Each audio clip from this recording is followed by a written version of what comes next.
welcome to I've Got a Cool Job, Aurora Public Library's interview series where we talk to professionals who perform interesting work. I'm Sam Martella, and with me this week is Zach Welhouse. Hi, Zach. How are you? Sam, I'm doing wonderful today. Oh, that's great to hear. Thank you again for your time. I really appreciate it. I know what a busy individual you are, so thank you again for taking time to talk to the Aurora Public Library. So before we get started, I'm going to tell you guys a little bit about Zach. All right, so Zach is an academic librarian and game designer based out of the Pacific Northwest. His past writing credits include contributions to Costume Fairy Adventures. I love that name, by the way. Deadlands. Yeah, is it? I can't wait to try it. Deadlands and Savage Suzerain. He is currently fulfilling a successful Kickstarter for Cerebros, a standalone RPG about memory cities and really cool trains. I'm actually excited about the trains part. I'm not gonna lie. He also reviews video games for rpgamer.com and takes care of 2 amazing gremlin dogs and drinks an appropriate amount of black tea. How much black tea have you had today, Zach? I'm playing against type today. I was worried about my voice holding out, so it's just been herbal. Just been herbal today? Yep. How much black tea do you usually drink on a daily basis, would you say? Ooh, an appropriate amount. I have a little black pot that I keep next to my desk, and when my mug is empty, I pour tea from the little pot into the mug, and then when the pot's empty, I put more tea in it, and at some point, the cycle continues. So there's no consistent number, just when pot is empty, please refill pot. Yes. Makes sense. All right. So Zach, where did your passion for tabletop games stem from? Ooh, it's a good question. I go lots of different directions when I think about this, but the common thread is always stories. So I'm a book person. It started out with stories that my mother would read to me when I was real young. She had a real strong background in feminist sci-fi fantasy and in the power of the written word. So a good night growing up was when she would read the Redwall books by Brian Jakes, or the Chronicles of Prydain, Lloyd Alexander, or in Chronicles of Narnia. And I could just lay there, let my thoughts drift. And as I got older, I would join in the reading too. And just this idea of there being different worlds. And then when I got my first family computer, it was a Mac that was in the computer closet. It was a thing back in the mid 90s, late 80s. Just the computer wasn't a central thing. It was something you sequestered away in the closet. I'd play text adventure games and use a 28.8 modem to play some MUDs. And my Nintendo Entertainment System, I'd play Dragon Warrior and Final Fantasy. And there's just this idea of shaping the story and learning more through mastering the different systems, solving the puzzles, and getting both that I'm doing things, I'm interacting, I'm moving the pieces around, and learning more about the characters. And if the game isn't necessarily offering the full story, having the freedom to make it up myself based on other stories I've heard or what I'd like to see in the game. No, I like that explanation, and I like the idea of, if you don't like where a story is going, make the possibility of changing it. And tabletop games, really do offer that flexibility in a lot of ways. You see a story going somewhere and you're just like, I'm the DM, I don't really like where this is going. Let's have a random situation happen. You have a new random encounter. So no, that's a fantastic explanation for where your passion comes from. Thank you so much. So how did you get involved in the role-playing game and tabletop community?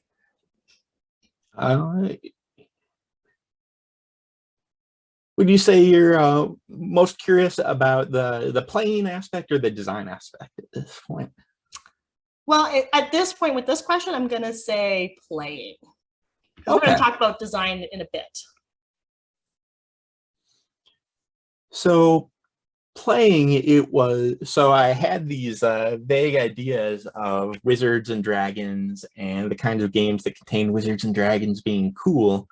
And I spent a lot of time in bookstores. So the Dungeons and Dragons books, about head height for me, had wizards and dragons and very, very amazing art. And that jumped out.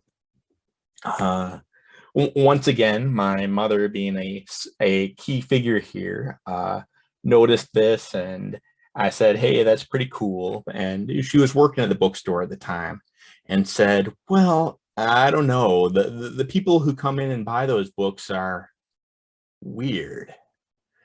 And so I, being a weird kid, enjoying that label for myself, thought, "Hey, that's a good thing, right? What kind of weird? Could that be me?"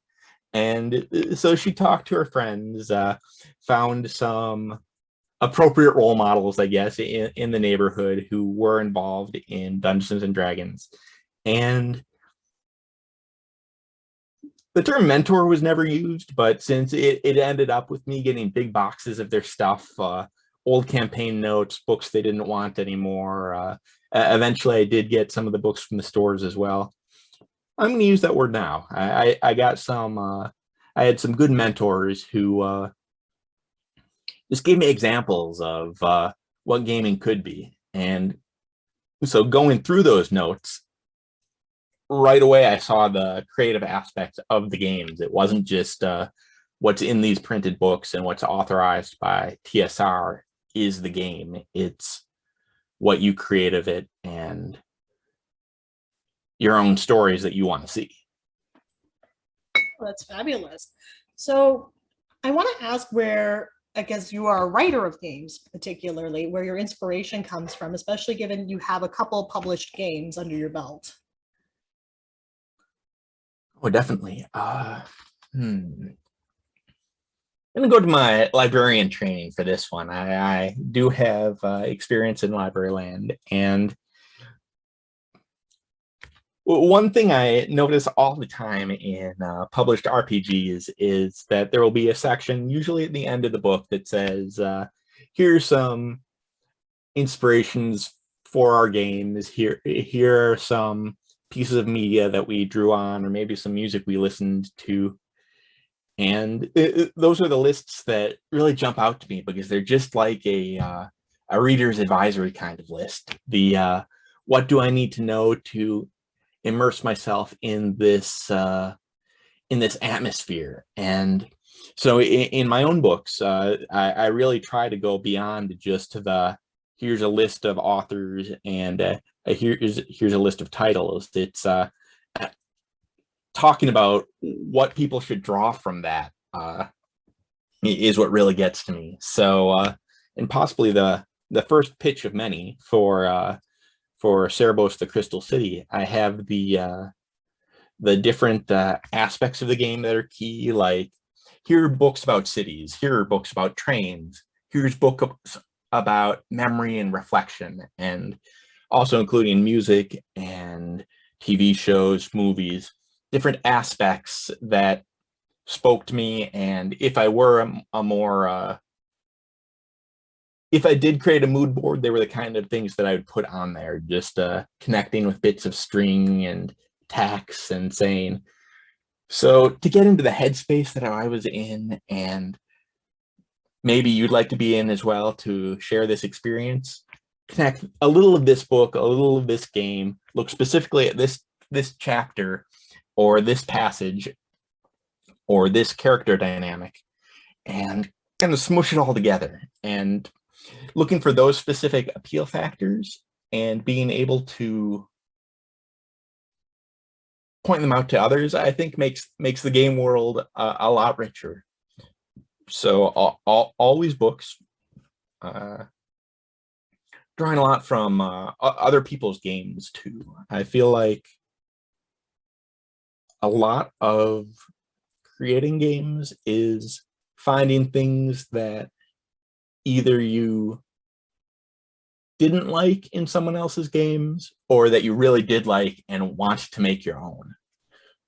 I took a poetry class once where the instructor explained good artists borrow, great artists steal.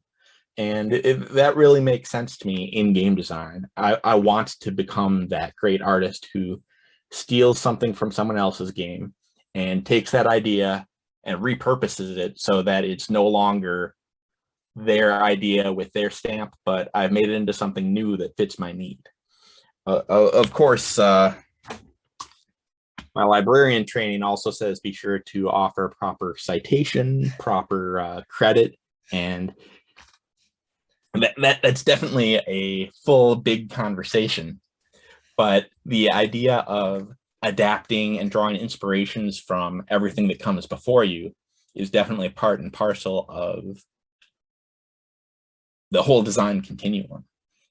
Right now, I'm really looking at Erica Chappelle's Flying Circus. It's a small press RPG about daring fighter pilots in kind of post World War I planes in a Nausicaa in the Valley of the Wind or a Porco Rosso kind of setting. Oh, cool.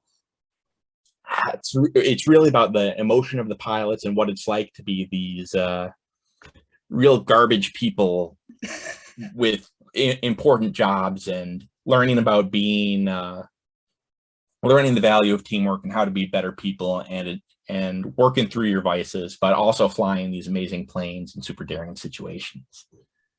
So would you say that the games that you like to make are more like they are less combat focused and more story driven? Because I mean, most of the people that I game with tend to have, they want all the combat all the time. And I know for me personally, I'm totally the opposite. I want to be drawn into the story. I mean, there's a reason why I play really ridiculous characters who are mostly childlike and wonder, because it's one of those, you know, they're seeing a story in a different way, I find. And I think that's really important. So I'm assuming story is where your main focus is when you're creating something and drawing your inspiration from. Like, I would love to see this reading list, by the way, for Cerebros when you're done.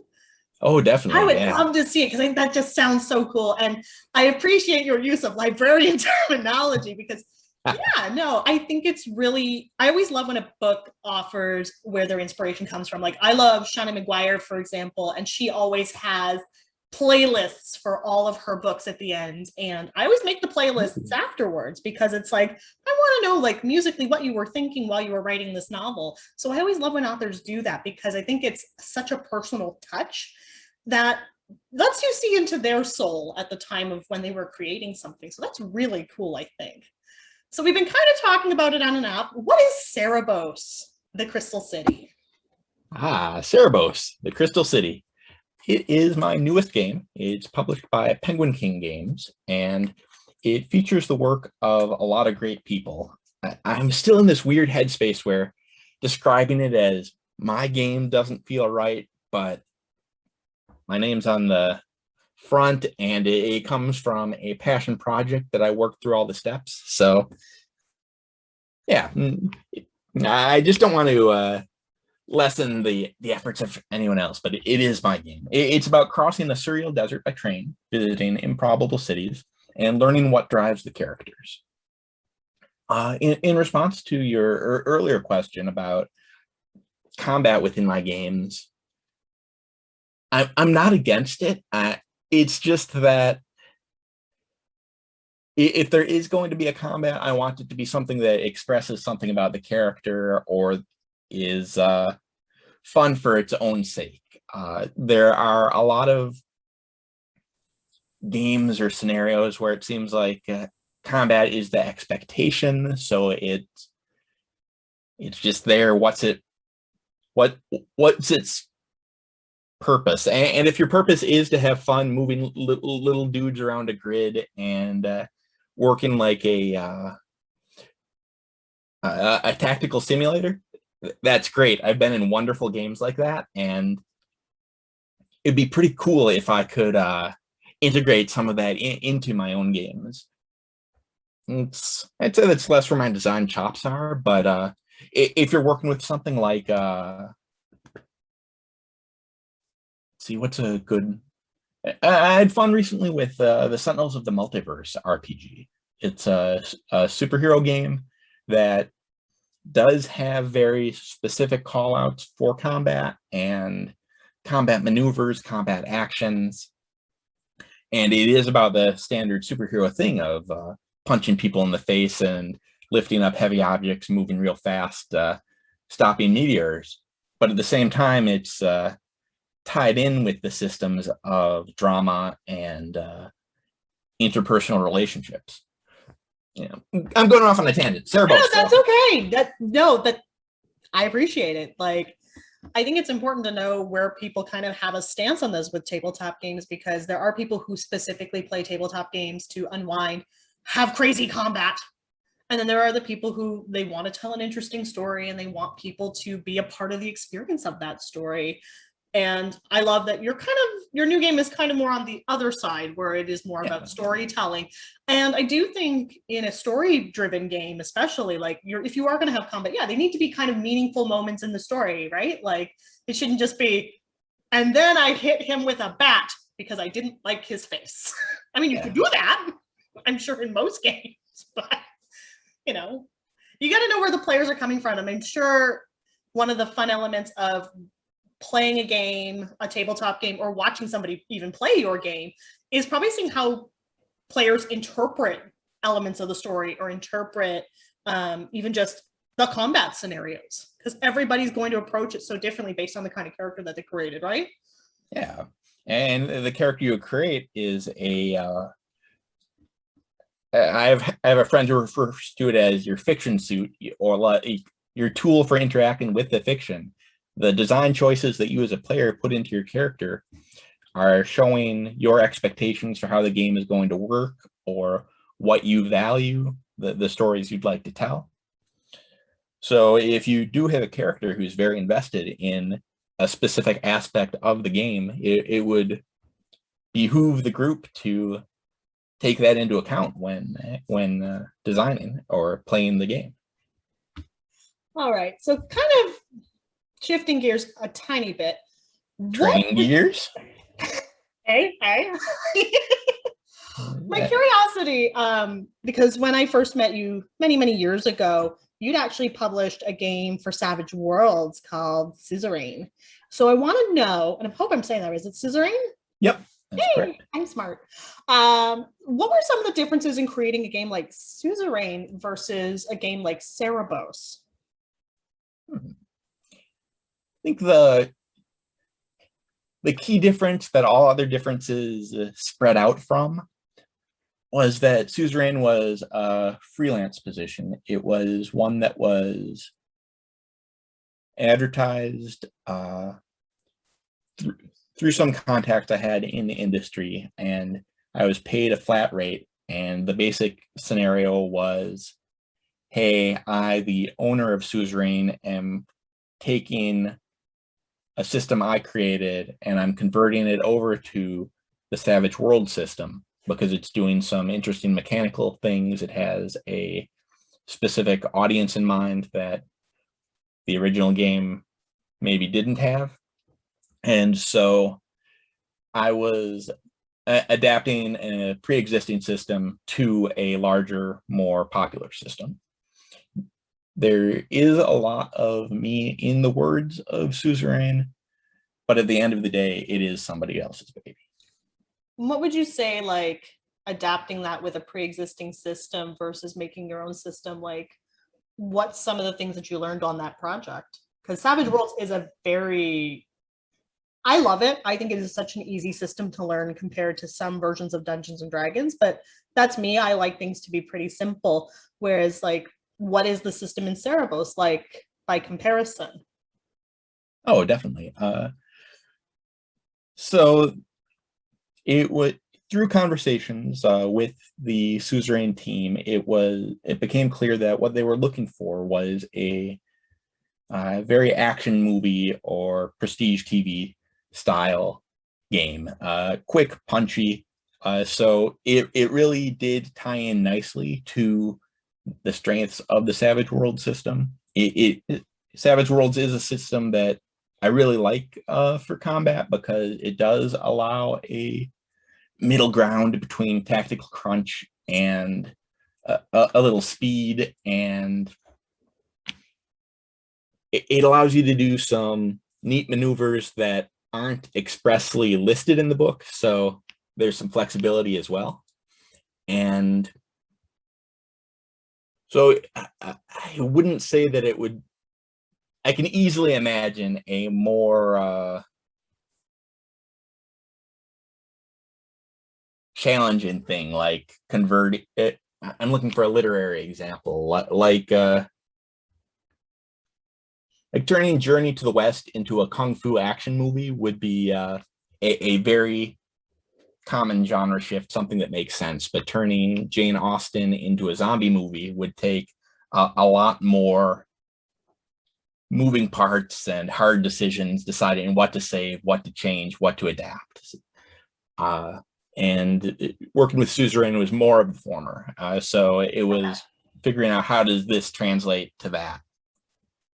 I mean, you bring up Journey to the West, and it got a not so great, strategy RPG, back in the PlayStation era. Oh, I love that game. I liked Sayuki. I liked Sayuki, but oh my goodness, it is a dense little game. But again, yeah. You're right. Adapting something that is unexpected, kung fu movie to Sayuki makes perfect sense. But imagine adapting that as a little tactical role-playing game on the PlayStation. That is a bizarre choice. Yeah. That kind of a property. So no, I think that's pretty cool, actually. What is, I would say then, like, what is Cerebros's system like then by comparison? Okay. I feel like it's super punchy. The buzzwords I use to describe it are rules light, indie, even though I know I shouldn't use that term to describe the rules, because you can use anything you want here. This is a safe space. It isn't just, it's not a great classification, because I feel like among certain people, if you use the word, they know what you're talking about. But just because it's creator owned, that doesn't intrinsically mean anything about the contents. There are super crunchy, super mechanically dense indie games with 500, 600 page tomes, and there are also 2-page pamphlets that are indie. But something about my origins is what makes me think of that term, because it was very popular in some online RPG hangouts like The Forge and StoryGames.net, neither of what are with us these days. And both rest in peace. Yes. Some more peaceful than others. Also true. For a while, indie meant rules light, probably only uses D6s. It's probably going to be more invested in the emotional content of the characters than what they're able to do, their connections. And that does describe Cerebros very well. It tracks some of the values on the character sheet are contemplation, momentum. It shows how tied you are to your goals from the past, or your perception of who you would be when you grow up, depending on which train conductor you're playing with at the time, or which defines what genre you're playing within. So even though there's this one central rule system that governs the journey, traveling from the train station in the middle of the desert to Cerebros, the Crystal City, depending on who the players decide is going to be their conductor, that describes the trappings of the journey. So it may be a Wizard of Oz style, family-friendly fairy tale where a little rabbit in a waistcoat is your conductor, and he's working you through kind of young adult or middle grade adolescent discovery journeys. Or you could be dead spirits on a ghost train, scrambling to remember your past before you reach your final reward. Or you could be treasure and muscle covered adventurers, fighting giant moles and going through cities with amazing walls and weird tyrants in each one that just need a stern talking to or a fist in the face. But mechanically, it's all about how do I connect to who I was in my past? What do I bring forward as I go along? What do I learn by talking with my fellow companions? And how does the road change us? It's a very empathic game by the sounds of it. Oh, definitely. I feel like it has its foot in a couple of different meta narratives, or what's this game really about? What are you trying to tell us? And I about you, about the world, about your politics. And I feel like there are a couple of different competing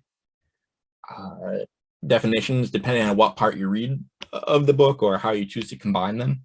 But it's definitely something that's been on my mind as I've been working with it. I think that's lovely, actually. There's not a lot of games that are open about the fact that they are just have an empathic adventure where you have feelings, which I'm a total sucker for. The more feelings in something, the more that I know I'm engaged as a player. I mean, I do like the punchy too, but let's be realistic. You want your story to be memorable, and Yeah. having lots of feeling does a good job of that. So that being said, I want to talk about the game design process. What is your process, and what are some of the challenges that you've encountered, especially with making cerebros? Okay. Cerebros is a special case. I feel like in setting up the Kickstarter for the project, I looked at a lot of other people's Kickstarters and looked at the language they use to describe their games and their creative processes. And a lot of people would say, use terms like an epic 5 years in the making, or the result of a tabletop campaign that ran for 20 years distilled into a single book. And putting that value of time on it, I think it is very interesting because it suggests a way of reading that specific person's creative process. I did not want to do that because I feel like the process for Cerebros was more a slow accumulation. It started out as a folder several computers ago where I just put pictures of amazing cities that made me feel wonder or joy or delight or fear, or reminded me in some ineffable way of Italo Calvino's Invisible Cities.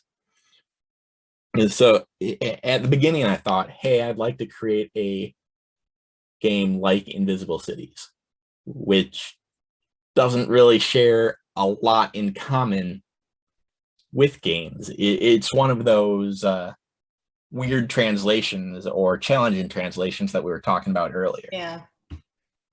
So as time went on, I pulled in different aspects that I thought would work better than let's just sit around a table and think up metaphors for the human condition and how do we gamify this?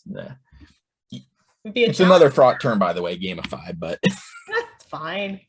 No, and that's true. I feel like that is a difficult challenge to take something very grand like that and say, like, how do I quantify this into a game about memory? Like, that's interesting to me.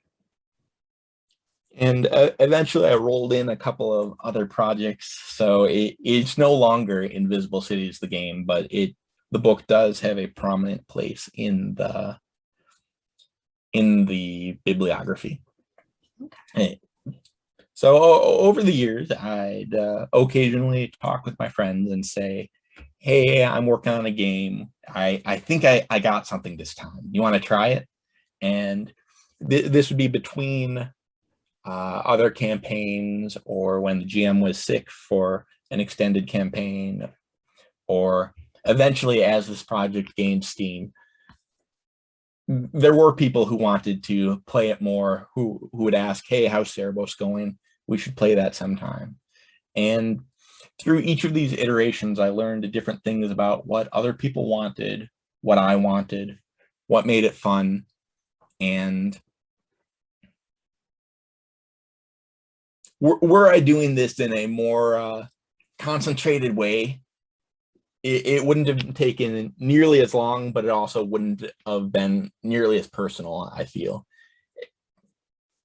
This is a very strange game to talk about because I don't follow a lot of my own advice in it. I don't have a timetable, or I didn't have a timetable. I do now, especially since the Kickstarter is fulfilling and there's so much down. But the lead into the game took much longer than on something like Suzerain or the Deadlands Project or Costume Fairy Adventures.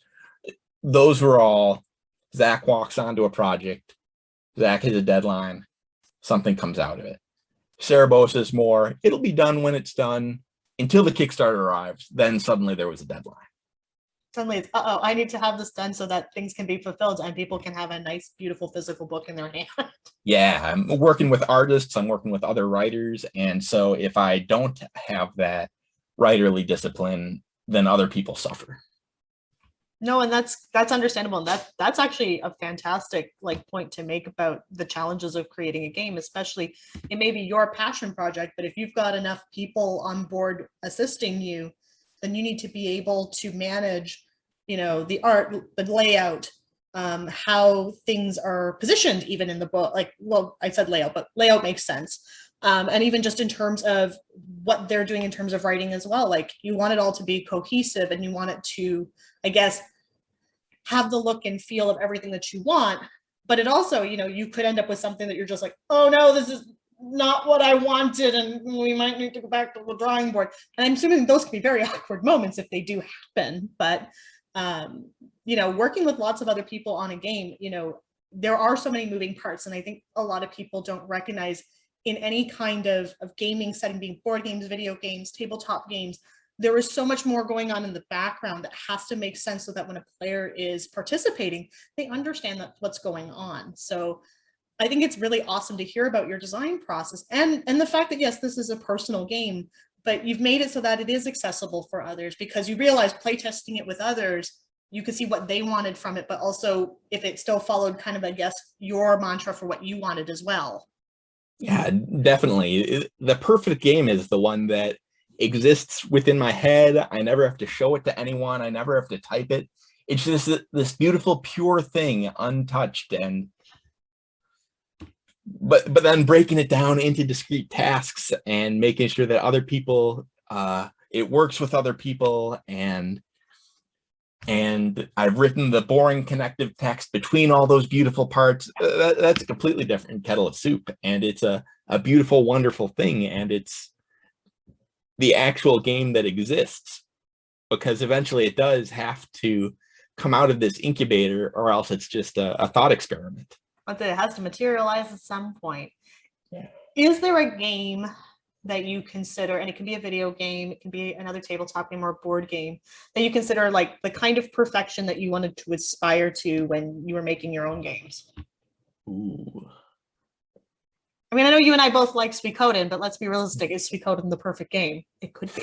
Well, I read a very interesting article by, I think it was Umberto Eco, who said that it was on the topic of cult films, and he was writing it a while ago, so it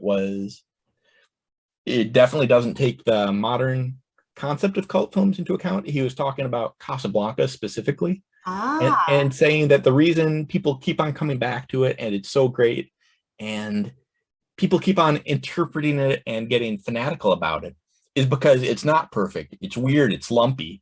It has these ambivalencies and ambiguities that maybe weren't intended, but lend extra nuance to it. I think in some aspects of video game reviewing, there's actually a similar concept. The Yes. what is it, the 70% game or the 80% game? Yeah, I believe if your game is an 80% game, it is still a great game. And it's one of those, it's not perfect, but it gives you all the things that you want for the most part, right? I mean, as spoiler alert, Zach and I both work for RP Gamer, and we've been reviewing games for a very long time. And games are hard to quantify. Writing reviews for games is hard. Because my idea of what I consider a perfect game may be very different from what you consider as a perfect game. I recently reviewed Chicory, A Colorful Tale, and I think that game is emotionally the perfect game. But I also recognize people who look at it and go, there's no combat in this game. And it's like, yes, because it's an empathy game. It is a game where it is about combat is your feelings, which is kind of a crazy concept, but it makes sense in the context of the game when you play it, right? Or well, what can we say as creators or as reviewers about a game where there is combat?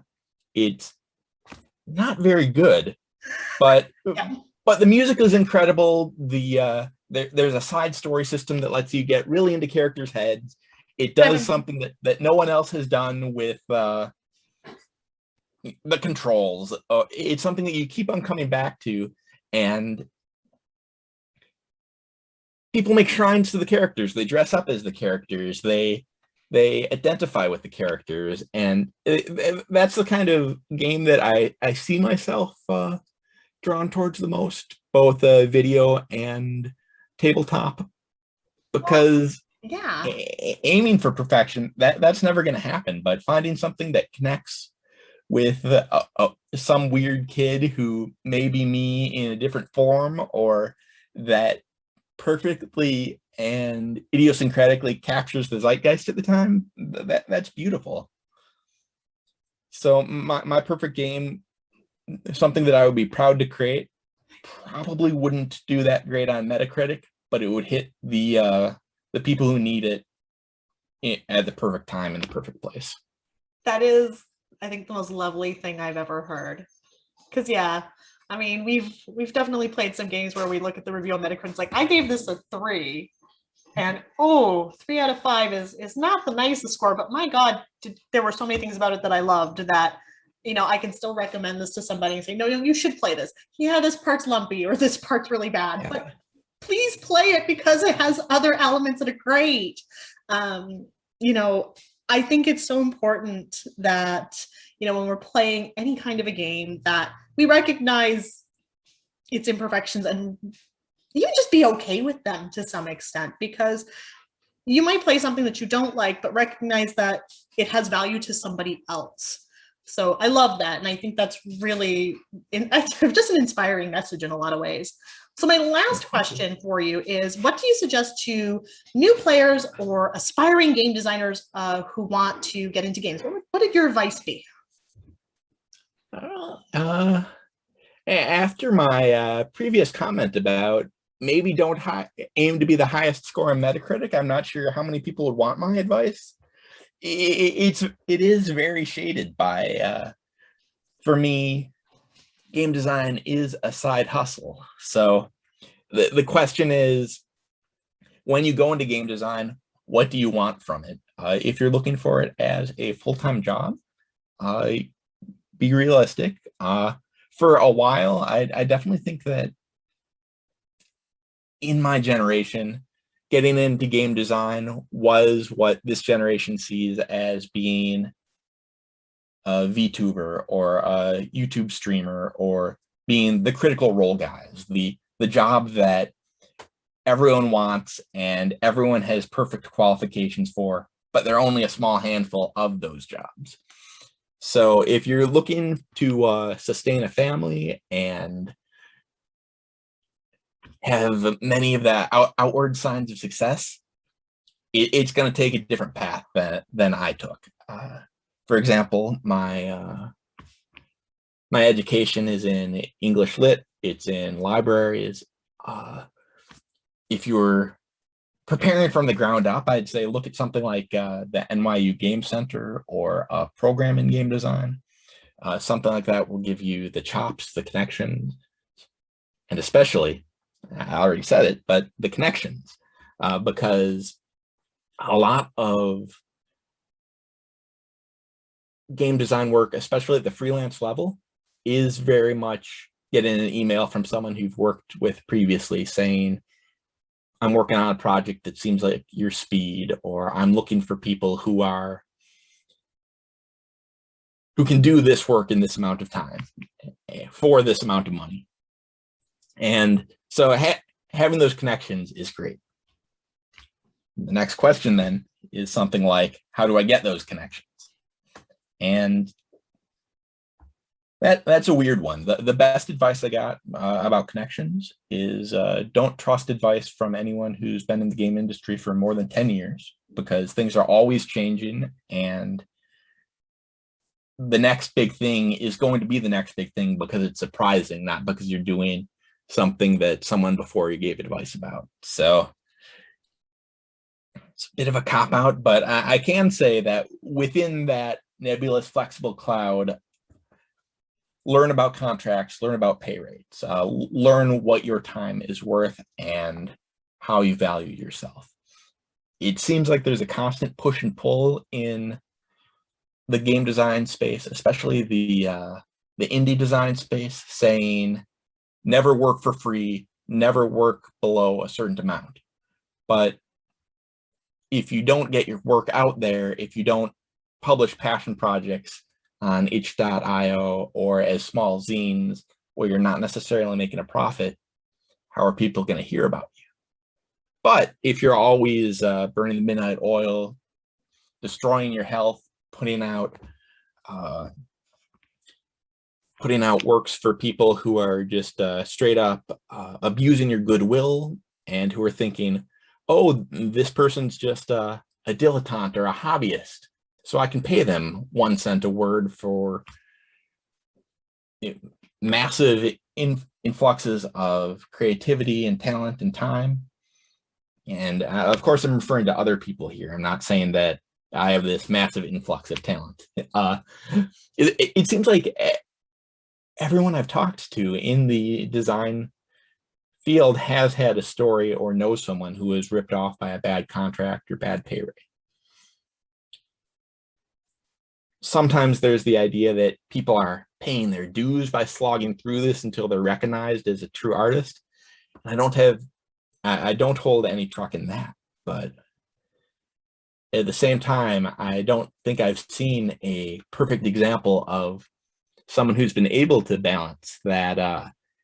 This is fulfilling to me, and I'm making an appropriate wage, and all these other good things. So look for that balance where you can. Take care of your health and talk to other people. There are other people along this road with you.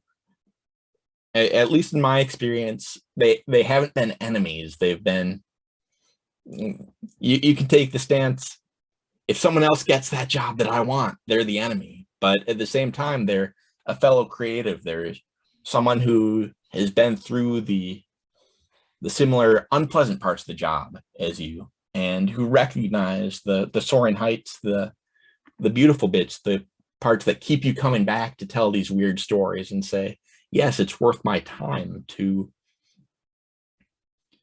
make these little books and talk about invisible elves. And where was I going with this? You were giving advice, and you're actually giving some very good advice, and it's advice that I've definitely heard before from a lot of people who work in any variety of games. It literally is, make sure you network, talk to people, hear their horror stories, because the horror stories have just as much value as the positive stories do. This is one of those industries where it really is, I feel like it's a lot of not just who you know, but understanding the kinds of things that can come out of it, both positive and negative. Zach, I want to thank you so much for your time, by the way. This has been a wonderful chat, and I think that you've shared a lot of wonderful information about both game design, what it means to be a writer and a game designer. And I think that there are going to be so many young people who are going to look at this and kind of wonder, like, how can I go about doing this? And yes, it is possible, but it is going to require a lot of hard work. Thank you. I had a lot of fun with this, Sam. I don't want to end on that downright hard work part. So I'll speak Feel free to add a little more now, directly to the viewers. Play games. You'll get some good ideas, and games are fun. I think that's also solid advice. And with that, thank you again for your time and your wonderful energy and passion. It's always appreciated. And we'll see you all soon with someone else.